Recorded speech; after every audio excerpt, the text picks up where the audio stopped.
নমস্কার, এসপিএন চ্যানেলে আপনাদের স্বাগত। টাট্টু ঘোড়ার মতো ছুটছে ইস্টবেঙ্গলের অনূর্ধ্ব-18 দল। এবারের আই লিগে নজর কাড়া ফুটবল খেলছেন তারা। নতুন কোচ পিল্লাইয়ের কোচিংয়ে। এর নেপথ্য কারণ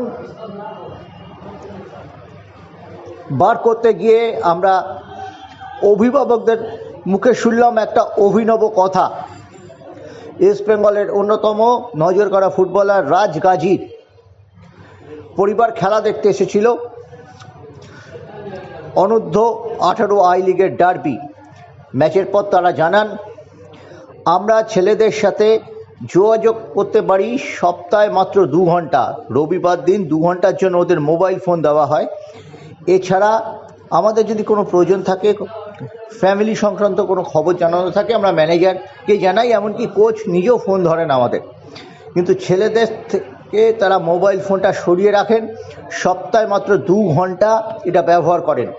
কিছুদিন আগে মনোজিৎ দাস একটা কথা বলেছিলেন যে এই যে আবাসিক একাডেমিতে যেটা হচ্ছে, এই যে মোবাইল ফোন রাত্রিরে ছেলেরা দেখছে, সকলের প্রতি তো গভীর রাতে নজরদারি সম্ভব নয়, কোনো ওয়ার্ড মাস্টারের পক্ষেও সম্ভব নয়, তারও বিশ্রামের প্রয়োজন। এতে কিন্তু তারা বিপথে চলে যাচ্ছে এবং এটা খুব খারাপ রোগ।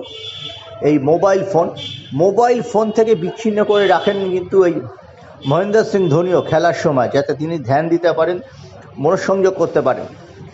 পিল্লাই অনেকটা ধোনিকে দেখে যেন অনুপ্রাণিত হয়েছেন এবং মোবাইল ফোন ব্যবহারের নিষেধাজ্ঞা জারি করেছে। তার সুফল প্লেয়ার ইস্টবেঙ্গল ক্লাব পাচ্ছে।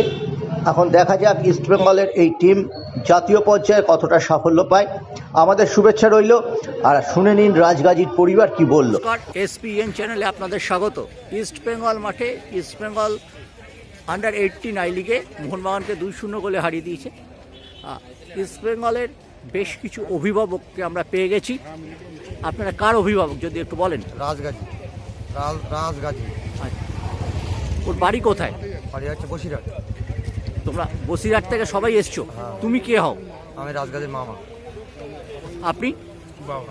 বাবা। আপনারা? মামা। জামাইবাবু। আর এই তোমরা? ভাই। ভাই। কেমন লাগছে তোমাদের? আমার ভালো লাগছে, টিমটা জিতেছে, খুব ভালো লাগছে। ইস্টবেঙ্গল টিম জিতেছে, ডার্বি ম্যাচ ছিল, জিতে গেছে, খুব সবাই ভালো খেলেছে। ইস্টবেঙ্গলের ছেলেপিলে সত্যি ভালো লাগছে ম্যাচ জিতে। কার খেলা ভালো লাগলো? টিমে সবাই তো ভালো খেলেছে, একদিনের জন্য তো টিম জেতে না, সবাই ভালো খেলেছে। টিমটা আজকে বসিরহাট থেকে ইস্টবেঙ্গল ক্লাবে পৌঁছালে কিভাবে? আমরা গাড়ি করে ওখানে না, ও এলো কি করে? ইস্টবেঙ্গলের সুযোগ পেলো কি করে?